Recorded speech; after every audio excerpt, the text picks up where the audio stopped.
Assalamualaikum para sahabat, halo, apa kabar? Mudah-mudahan sehat semua ya. Para sahabat, di dalam buku pertama saya yang berjudul Optimizing You with Brain-Based Soft Skills, saya mengulas apa sih soft skills itu, yaitu tentang personal skills atau kemampuan-kemampuan personal yang bersifat pribadi maupun kemampuan-kemampuan kita dalam kehidupan sosial. Nah, sehubungan dengan topik kita kali ini, yaitu tentang apakah watak negatif bisa merusak persahabatan, maka hal yang berbau social skills tadi itu sangat relevan. Oke, para sahabat, pernah nggak menghindari atau menjauhi atau bertekad untuk tidak meneruskan sebuah pertemanan karena ada watak-watak dari orang tersebut yang tidak match ya, yang tidak membuat kita nyaman. Misalnya setelah beberapa waktu itu tidak kunjung ada yang namanya saling. Persahabatan itu kan saling ya, antara 2 orang, 3 orang itu harus ada saling ya. Jadi vice versa gitu ya, saling. Dalam hal ini tentunya ada saling timbang rasa. Kalau yang satu maunya meminta terus, tentu tidak bisa. Ya. Tentunya harus ada take and give. Tapi yang paling indah lagi adalah bila give and give. Artinya dalam mindset kita adalah bagaimana kita give and give. Kalau semuanya berpikir begitu, maka tidak ada lagi yang tidak merasa nyaman. Karena semuanya saling bertimbang rasa. Kenapa saya terbetik ingin membahas tentang ini? Karena ada sebuah kisah nyata di mana ada seseorang itu yang secara fisik, secara materi, secara pendidikan, ya tingkat pendidikan itu sebetulnya baik, ya, tidak ada masalah. Artinya levelnya bagus. Tetapi ada satu watak yang membuat dia ditinggalkan oleh bukan hanya satu orang teman, tetapi beberapa orang teman yang berusaha menjadi temannya. Artinya yang sedang menjalin hubungan pertemanan dengannya akhirnya tidak jadi dan akhirnya mereka mundur, ya. Akhirnya mereka mundur. Kenapa? Nah, ini yang ingin saya bagikan. Satu, memang tidak ada timbang rasa itu tadi. Jadi lebih suka diberi ketimbang memberi. Lebih suka diperhatikan ketimbang memperhatikan.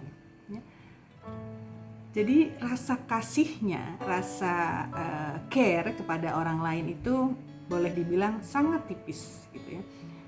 Dan bukannya teman-temannya itu minta dibayar atau minta berpamrih ya bahwa kalau mereka baik dia juga harus baik, bukan seperti itu. Tetapi ketika kejadian demi kejadian terjadi dan teman-teman itu merasa bahwa mereka lelah gitu ya, lelah ini kok sepertinya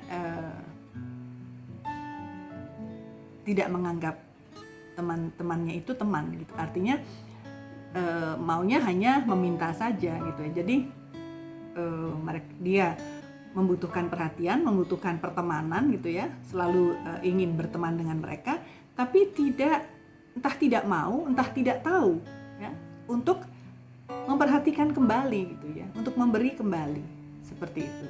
Jadi itulah yang bisa membuat orang-orang lain menjadi lelah terhadap kita bila kita tidak bisa memberi kembali atau saling memperhatikan dan saling memberi.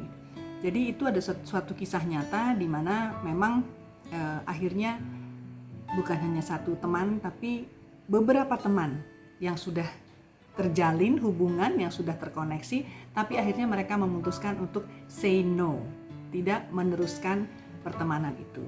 Itu hanya karena watak ya, hanya karena watak yang egosentris, yang selfish, yang tidak mampu untuk memperhatikan orang lain. Nah, caranya bagaimana?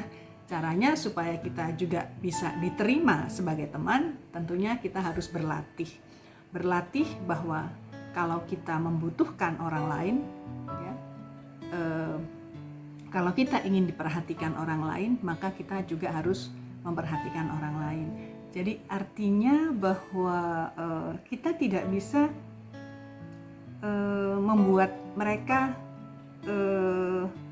merasa tidak dianggap sebagai teman gitu. Kenapa? Karena kita tidak memperhatikan, tidak ada perhatian, ya, tidak ada perhatian baik dari sisi afeksi maupun dari sisi apapun lah gitu. Jadi ketika seseorang itu pelit, ya, sangat minim perhatian, minim kepedulian, maka akan sulit sekali untuk bisa mendapat teman, ya, untuk mendapat teman-teman yang memang teman sejati seperti itu. Karena sebetulnya sekali lagi ketika orang sudah menjadi dua, ada kata saling, apalagi tiga dan seterusnya gitu. Marilah kita menjadi teman yang dibutuhkan, ya, yang dibutuhkan dan membutuhkan. Artinya bahwa kita harus, koneksi kita harus dengan saling gitu ya, dengan saling memperhatikan, saling memberi, saling ada bila teman-teman kita memerlukan. Saya rasa seperti itu ya. Mudah-mudahan jangan sampai ada watak negatif yang membuat kita kehilangan teman. Dan itu sering sekali terjadi ketika sesuatu sudah over the limit, sudah orang Jawa bilang kebangetan, maka tidak heran kalau teman-teman kita pergi seperti itu.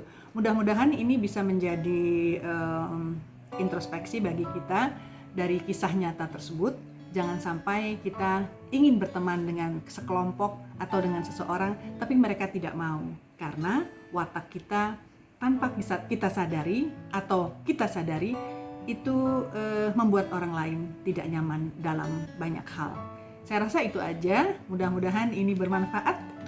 Selamat berhari Minggu, selamat weekend.